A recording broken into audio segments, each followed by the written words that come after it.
오늘 부활바라기라는 말씀으로 함께 나누겠습니다. 오늘은 부활절인데요. 이번 부활절은 또 매우 기억에 남는 부활절이 될 것 같습니다. 제 인생에서 가장 기억에 남는 부활절 하면 2014년 부활절인 것 같아요.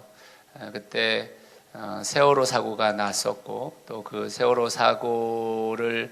사고가 빨리 배가 또 침몰했던 배가 건져질 수 있도록 그 안에 죽어가는 아이들이 살 수 있는 희망이 있었으면 좋겠다라는 마음으로 부활절 고난주간을 기도로 정말 뜨겁게 기도했었는데 부활 아침에 오히려 더 나쁜 소식을 듣게 되는 그 기억들이 저한테는 아직도 그대로 있습니다. 2014년 부활절과 함께 2020년의 부활절도 못지않게 저희들에게 기억될 것 같습니다. 부활절 예배를 함께 드리지 못할 정도의 상황을 만들어냈으니까 이것이 사실 얼마나 큰일이겠어요. 기독교에 있어서 부활절은 최대 절기인데 그 최대 절기에 저희가 이렇게밖에 예배를 드릴 수 없다는 게 안타깝습니다. 그렇지만 이 부활절에 우리가 함께 예배를 드려서 코로나의 부활이 일어나면 안 되니까 우리가 이렇게 흩어져서 예배 드리는 것이 오히려 예수 그리스도의 부활을 더욱 기념하는 매우 중요한 선택이었다고 저는 생각하고 있습니다. 그리스도인의 최대 절기인 부활절에 이런 사건들을 접할 때마다 우리는 그리스도인으로 어떻게 살아야 되는 것인지, 부활을 소망하는 자들로서 어떻게 이 땅을 살아야 될 것인지에 대해서 더 깊은 고민이 있어야 된다고 생각합니다. 오늘은 그런 고민 속에서 우리가 같이 좀 말씀을 좀 나눴으면 좋겠습니다. 인생에는 참 작고 큰 폭풍이 끊이지 않는 것 같습니다. 개인, 가정, 공동체, 국가 등을 통해서 그 폭풍이 잠잠할 날이 오게 느껴지지만 그 폭풍의 원인을 잘 생각해 볼 필요가 있습니다.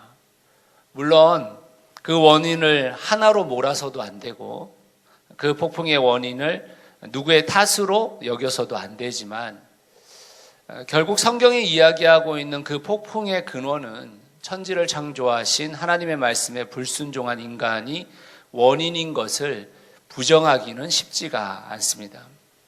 그렇기에 그 근원적 원인이 해결되지 않으면 폭풍은 우리에게 또 불어오기 마련일 겁니다. 9,000년 전 그 바다에도 폭풍이 일고 있었어요. 폭풍에서 빠져나오고자 애를 썼지만 그 폭풍이 단순한 자연현상이 아니라는 것을 선원들이 눈치챘고 또 그 폭풍의 원인이 하나님께 불순종한 요나라는 것을 알게 되었습니다. 선원들은 요나를 탓해서 그를 바다에 던지려고 먼저 시도한 게 아니라 정말 힘을 다해서 노를 저어서 육지 쪽으로 가보고자 노력했지만 그것이 전혀 이루어지지 않았기 때문에 하나님 앞에 기도하면서 우리에게 이 살인죄를 뒤집어 씌우지 말아달라 라는 기도와 함께 요나를 바다에 던지죠. 그리고 나서 그 바다는 잠잠해집니다. 이 요나가 실제로 그 바다가 폭풍이 일고 있는 것이 자기 탓인 것을 알고 있었어요. 그리고 또 그로 인해서 자기를 바다에 던지라고 이야기했고 그 선택이 자기 때문에 누군가가 죽어가는 것에 대해서 희생해야 되겠다라는 책임감 때문이었는지 아니면 자살에 가까운 거였는지 잘 모르겠지만 어쨌든 지금 이 요나의 모습을 보고 예수님께서 그 요나에 대한 이야기를 한 장면이 있어요. 같이 한번 읽어볼까요? 마태복음 12장 41절인데요. 같이 읽겠습니다. 시작. 심판 때에 니느웨 사람들이 이 세대와 함께 일어나서 이 세대를 정죄할 것이다. 니느웨 사람들은 요나의 선포를 듣고 회개하였기 때문이다. 그러나 보아라, 요나보다 더 큰 이가 여기에 있다. 우리가 생각할 때 요나와 예수님은 전혀 비교 대상이 안 되는데, 요나는 하나님 앞에 불순종한 사람이고 하나님께서 계획하시고 있었던 니느웨의 복음을 전하는 것을 거부한 사람인데, 예수님께서 지금 요나와 자신을 비교하면서 나는 요나보다 더 큰 이다, 이렇게 이야기를 하셨단 말이에요. 그러면 예수님은 요나도 괜찮게 보신 건가? 요나도 큰 자 중에 하나인데 요나보다 내가 더 큰 자야, 이런 말 뜻인가? 우리는 좀 의아해할 수 있다는 것이죠. 물론 예수님께서 요나와 자신을 비교하신 이유는 아마 요나가 물고기 뱃속에서 있었던 사흘간의 그 사건과 자신이 죽고 부활하기 전 사흘간의 그 모습을 일치 유사성으로 보기 때문에 본인을 요나보다 큰 자라고 말씀하셨을 겁니다. 그렇지만 오늘 제가 여러분들과 나누려고 하는 것은, 그렇다면 어떤 면에 있어서 예수님이 요나보다 큰 자일까를 좀 생각해 볼 필요가 있을 것 같아서 여러분과 좀 나누려고 하고 있습니다. 예수님은 요나보다 왜 큰 분이실까? 오늘 본문, 우리가 읽은 본문은 요나가 선원들을 살리기 위해서 자신을 희생하는 장면이죠. 요나는 자신의 잘못으로 죄 없는 사람들이 목숨을 잃게 된 것을 깨달았고 기꺼이 바다에 자신을 던지기를 선택했습니다. 어떤 사람은 자신의 불순종으로 일어난 일이니까 당연히 자신이 책임져야지, 이렇게 얘기할 수 있겠지만, 사실 그 상황에서 자기의 잘못을 자신의 잘못이라고 인정하고 거기에 책임을 지겠다라는 것은 쉬운 선택은 아니죠. 특히 자신의 목숨을 내어놓아야 되는 상황이니까. 오늘 이 땅을 생각해 보면 공동체의 위기에 대해서 말하는 사람은 정말 많지만, 자신의 공동체의 문제를 해결하려고 산 재물이 되겠다는 사람은 극히 드문 시대 아니겠습니까? 오히려 자신이 살기 위해 타인을 집어던지기에 바쁜 이 시대를 살아가면서 요나의 희생은 어쨌든 책임을 다하는 모습이었기 때문에 대단한 결단이었다고 저는 생각합니다. 요나와 같이 예수님도 자신을 내어 던지셨죠. 자신을 희생했습니다. 수많은 환호와 지지를 받는 분이셨음에도 불구하고 자신의 십자가 처형을 그대로 받아들이셨어요. 십자가의 형벌이 겟세마네에서 피눈물을 흘려가면서 기도할 만큼 매우 자신에게 있어서도, 예수님에게 있어서도 받지 않았으면 좋겠을 그런 이 형벌이었음에도 불구하고 그것을 결단하시죠. 이 땅에 오신 자신의 목적을 이루시기 위해서 그 죽음을 받아들이시죠. 요나의 희생과 예수님의 희생은 누군가를 위해 자신의 목숨을 내어놓은 것에 있어서는 매우 유사한 행동이라고 할 수 있습니다. 그렇지만 요나와 예수님의 차이는 무엇입니까? 요나는 자신의 불순종으로 인해 책임을 져야 하는 상황에서 목숨을 내어놓은 것이지만, 예수님은 아무런 책임을 지지 않으셔도 되는 분이셨는데 자신을 내어놓았다는 것이죠. 그것이 엄청난 차이인 것입니다. 히브리서 기자는 예수님에게 이렇게 이야기합니다. 예수님을 표현할 때 4장 15절인데요. 같이 한번 읽어봅시다. 시작. 우리의 대제사장은 우리의 연약함을 동정하지 못하시는 분이 아닙니다. 그런 모든 점에서 우리와 마찬가지로 시험을 받으셨지만 죄는 없으십니다. 예수님은 죄가 없으신 분이에요. 예수님은 인류의 죄에 1도 보태지 않으셨습니다. 자신의 죄가 없음에도 불구하고 모든 폭풍의 원인이 인간들에게 있음에도 불구하고 자신이 책임을 지셨다는 것이죠. 그래서 예수님은 요나보다 큰 자입니다. 오늘날 머리 대신 예수 그리스도의 몸된 교회라고 말하는 우리들이 인류에게 다가온 폭풍이 우리의 죄로 인한 것임을 알고 책임을 다해서 살아야 한다는 것.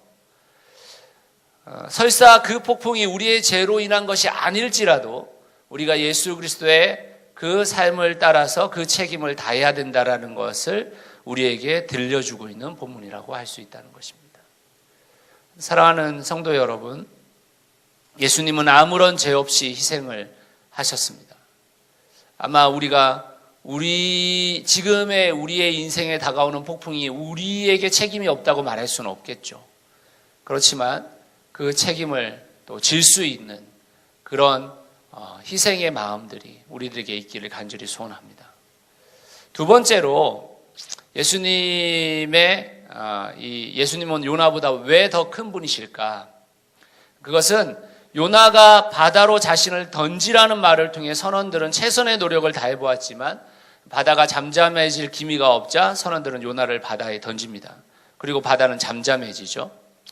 선원들은 요나를 통해 목숨을 건졌죠. 요나의 희생은 함께 배를 탄 사람을 구해냈습니다. 한 사람의 목숨이라도 나를 통해 구할 수 있다면 그 희생은 매우 위대한 희생인 것은 틀림없습니다.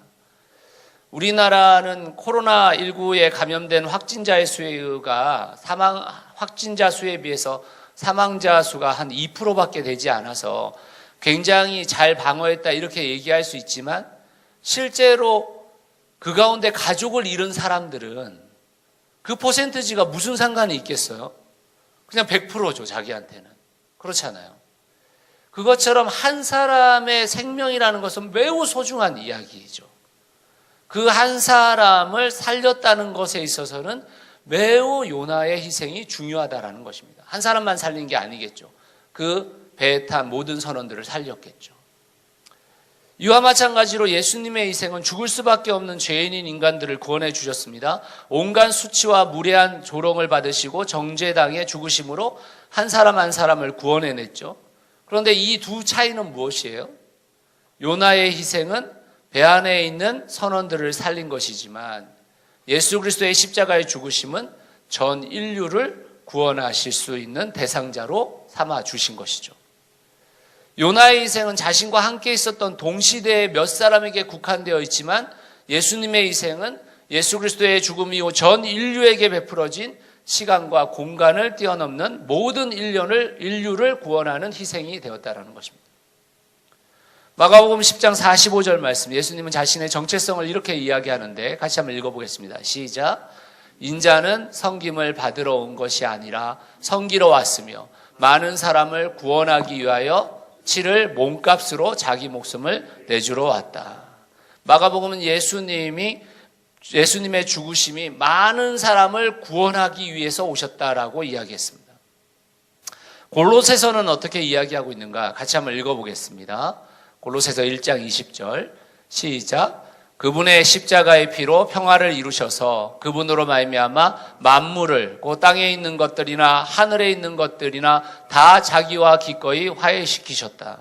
골로새서는 예수 그리스도의 죽음이 화평을 이루게 했는데 그것이 인간뿐만 아니라 땅에 있는 모든 것과 하늘에 있는 모든 것까지 포함시켰다. 만물을 구원하셨다라고 말해주고 있습니다. 요나의 희생을 통해 구원받은 사람은 동시대 몇 사람이지만 예수님의 희생을 통해 구원받은 사람은 시대를 초월한 전 인류이기에 예수님은 요나보다 크신 분이라고 할 수 있는 것입니다. 세 번째로 예수님은 왜 요나보다 크신 분이신가? 요나의 희생으로 목숨을 건진 선원들은 하나님께 감사하고 요나에게 감사했을 거예요. 그러나 그 건져진 목숨은 다시 죽을 수밖에 없는 존재인 것이죠. 요나의 희생이 갖는 효력은 인생의 그 시기일 뿐인 것입니다. 그렇지만 예수님의 희생을 통해 구원받은 이들은 죽음 이후에 부활의 소망을 갖게 되는 차이가 있는 것입니다. 고린도전서 15장 13절은 이렇게 우리에게 이야기합니다. 같이 읽겠습니다. 시작. 죽은 사람이 부활이 없다면 그리스도께서도 살아나지 못하셨을 것이다. 예수님의 죽음의 희생 이후 예수님은 죽어 무덤에 묻히신 것이 아니라 부활하셨죠. 예수님의 부활은 죽은 자의 부활, 다시 말해 우리 인생들이 죽음 이후에 부활이 있음을 알게 하셨습니다. 그리고 그 부활은 오직 예수 그리스도로부터 시작될 수 있는 것을 성경은 이야기하고 있습니다. 고린도전서 15장 21절 말씀도 같이 한번 읽어보겠습니다. 시작. 한 사람으로 말미암아 죽음이 들어왔으니 또한 한 사람으로 말미암아 죽은 사람의 부활도 옵니다. 한 사람이신 예수 그리스도로부터 시작된 부활은 그곳에서 끝나지 않고 우리 모두의 부활과 관련이 있음을 성경은 또 말씀해 주고 있습니다. 로마서 6장 5절 말씀은 우리가 그의 죽으심과 같은 죽음을 죽어서 그와 연합하는 사람이 되었으면 우리는 부활에 있어서도 또한 그와 연합하는 사람이 될 것이라고 약속해 주고 있습니다. 우리 모두는 예수 그리스도와 연합하여 예수님의 부활과 같은 모양으로 부활할 수 있음도 성경이 이야기해 주고 있죠. 그러므로 요나의 희생을 통해 구원받은 선원들은 그 순간을 모면하는 구원이었다면 예수 그리스도의 희생을 통해 구원받은 우리들은 예수님과 같이 부활하여 영원한 생명을 누리게 되는 영원한 구원을 얻게 된 것이기 때문에 예수님은 요나보다 크시다고 말씀할 수 있는 것입니다. 사랑하는 성도 여러분, 그 예수 그리스도를 우리는 믿고 있는 것이죠. 죽으시고 부활하신 그 예수 그리스도 말입니다.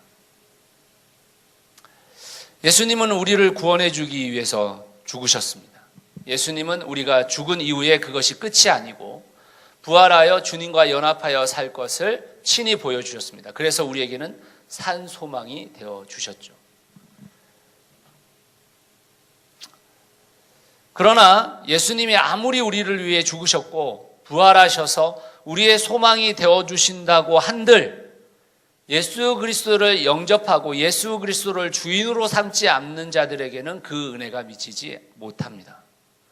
예수님이 나의 죄를 위해서 죽으시고 다시 사셔서 우리에게 산 소망이 되신 분이심을 믿지 않으면 그 모든 은혜는 우리와 아무 관계가 없는 것이죠. 여러분은 예수 그리스도의 죽으심과 부활하심을 믿으십니까? 여러분은 구원받으셨습니까? 여러분, 우리가 구원받은 증거를 어떻게 알 수 있습니까? 제가 구원받았다는 걸 여러분 어떻게 아세요? 제가 여러분들이 구원받았다는 걸 어떻게 알 수 있겠습니까? 구원의 확신이 있으십니까? 하면 아멘 하면 구원받은 줄 저희가 다 서로 그냥 대충 얼버무리고 끝날 수 있는 겁니까? 요즘 신천지에서 구원받은 사람이 14만 4천이라고 이야기하는데 여러분 이 이야기를 한번 잘 생각해 보세요. 지금 전 세계 인구가 70억입니다. 그렇죠? 그리고 지금까지 살았던 사람들이 수천억이 넘어요. 그렇겠죠? 근데 그 중에서 14만 4천이라는 건 무슨 뜻이에요? 하나님께서 지금 전 인류를 경쟁시키고 계신 거예요.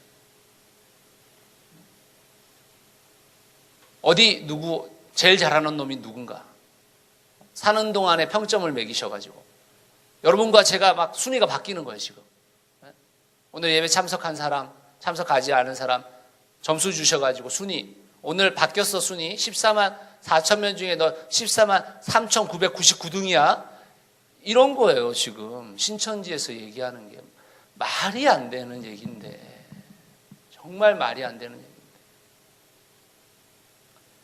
고진아 시인의 시 중에 이런 시가 있습니다. 천국에는 아라비아 숫자가 없다. 이런 시가 있어요. 아라비아 숫자란 무엇이에요? 우리를 서열화시키기 위해 끊임없는 경쟁을 시키고 줄을 세우는 거 아니겠어요? 하나님의 나라가 그런 곳이라면 하나님은 대실패를 하신 것이죠. 사실 14만 4천이라는 게 상징수잖아요. 상징수. 3이라는 숫자가 완전수고 4라는 숫자가 완전수거든요. 3이라는 숫자는 이 소위 하늘을 3천천으로 나누어서 이 3이라는 숫자가 절대수라고 여겼습니다. 특히 또 우리가 믿는 하나님께서 성부, 성자, 성령 삼위일체시잖아요. 이게 완전수거든요. 4라는 숫자는 세상의 동서남북을 가르치는 숫자거든요. 그것도 완전 숫자인 것입니다. 3 곱하기 4가 12잖아요. 12. 그러니까 12 곱하기 12. 구약의 12지파의 12와 신약의 12제자의 12. 그 12를 통해 가지고 곱하기 1000을 한 거거든요.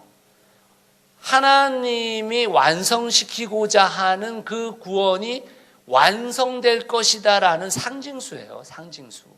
14만 4천이라는 것은. 말도 안 되는 얘기인 겁니다. 말도 안 되는 얘기. 그렇다면 이 세상의 모든 사람이 구원받는 것은 아니죠. 오직 예수 그리스도를 인격적으로 만나고 예수 그리스도를 주인으로 모신 사람만이 구원을 얻을 수 있습니다. 그렇다면 누가 구원받은 사람인지 어떻게 알 수 있겠어요? 어떻게 알 수 있습니까, 여러분? 내가 예수님을 주인 삼은 사람인지 구원받은 사람인지 어떻게 알겠어요? 알 수 있는 방법은 나밖에 없습니다.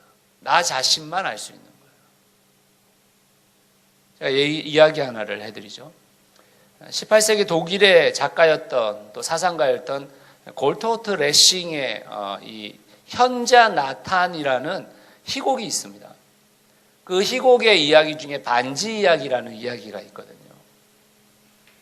어떤 사람이 반지 하나를 구하게 됐습니다. 너무 영롱하고 아름다운 반지였는데 그 반지를 구할 때 그 반지를 자신에게 팔았던 장사꾼이 이 반지에는 전설이 하나 있다라고 얘기했어요.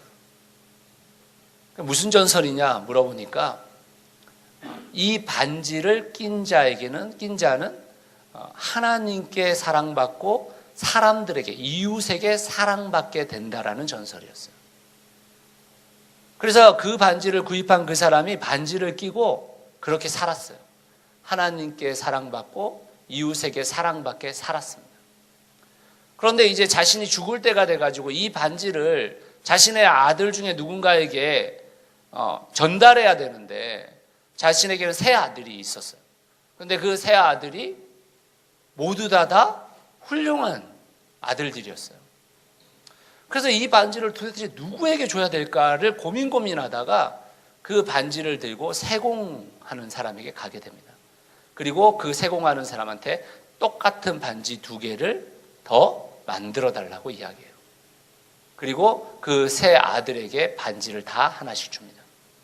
그런데 그 반지를 받은 그 아들이 나만 받았다고 생각하는 거예요. 이 반지를 내가 받았구나라고 생각한 거예요. 그리고 나서 아버님이 이제 돌아가셨는데 그 돌아가시고 난 후에 보니까 세 아들이 다 반지를 끼고 있는 거예요. 그래서 내가 받은 반지가 진짜야. 내가 받은 반지가 진짜야. 서로 막 이렇게 싸우게 된 거예요. 그래서 재판관에게 가서 누구의 반지가 진짜인지를 구별해 달라고 이야기를 하게 됩니다. 그런데 그 재판관이 봐도 이 반지가 너무 똑같은 거예요. 도저히 구분을 못 하겠는 거예요. 그래서 어떤 답도 못 하다가 갑자기 그 생각이, 하나의 생각이 떠올랐습니다. 이 반지를 받는 자는 하나님을 사랑하고 하나님이 사랑하고 이웃이 사랑하게 되는 존재가 된다고 했으니까 그러면 너희들이 그 반지의 진짜 주인인지를 한번 살아서 현실로 나타내봐라. 이렇게 재판관이 판결을 내린 겁니다. 그래서 그 세 아들은 돌아가서 그 반지에 합당한 사람으로 살았다는 거예요. 저는 이 이야기에 우리의 구원의 이야기가 들려있다고 생각합니다.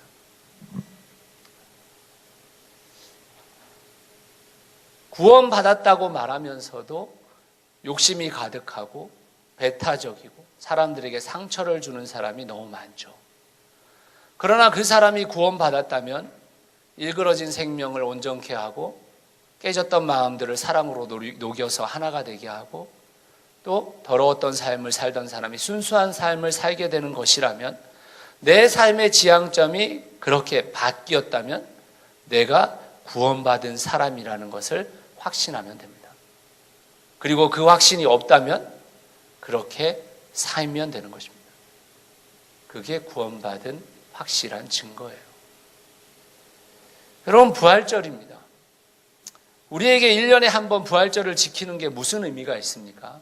오늘 계란과 떡을 먹는 날이어서 의미가 있나요? 아니면 교회마다 부활절 헌금이 많이 들어와서 의미가 있는 날입니까? 아닐 거예요. 이 부활을 믿는 자의 삶을 살아내고 있는지를 되돌아보는 날이겠죠. 그 부활의 삶을 살아내겠다라고 결단하는 날이 오늘이겠죠. 주님을 온전하게 나의 주인으로 삼지 못하고 사는 나의 삶을 되돌아보면서 또다시 주님을 따르는 그 삶을 살아보겠다라고 결단하는 날일 겁니다. 히브리서 12장 2절 말씀은 우리에게 이렇게 이야기합니다. 같이 한번 읽어보겠습니다. 시작. 믿음의 창시자요 완성자이신 예수를 바라봅시다. 그는 자기 앞에 놓여있는 기쁨을 내다보고서 부끄러움을 마음에 두지 않으시고 십자가를 참으셨습니다. 그리하여 그는 하나님의 보좌 오른쪽에 앉으셨습니다. 우리의 인생이 평생 예수님을 바라보며 살고 언젠가 주님 다시 오실 날에 부활의 영광을 맛보며 우리도 하나님의 보좌 아래 엎드려 주님의 낯을 볼 수 있는 그날이 올 수 있기를 간절히 소원합니다. 이번 부활절 믿음에 합당한 인생을 살아내서 그래서 구원의 확신이 견고해지고 날이 갈수록 우리의 삶이 예수 그리스도를 더 깊이 바라보는 날들이 될 수 있도록 오늘 여러분들의 인생에 그 복이 임하기를 예수 그리스도의 이름으로 축원합니다. 같이 한번 기도하겠습니다.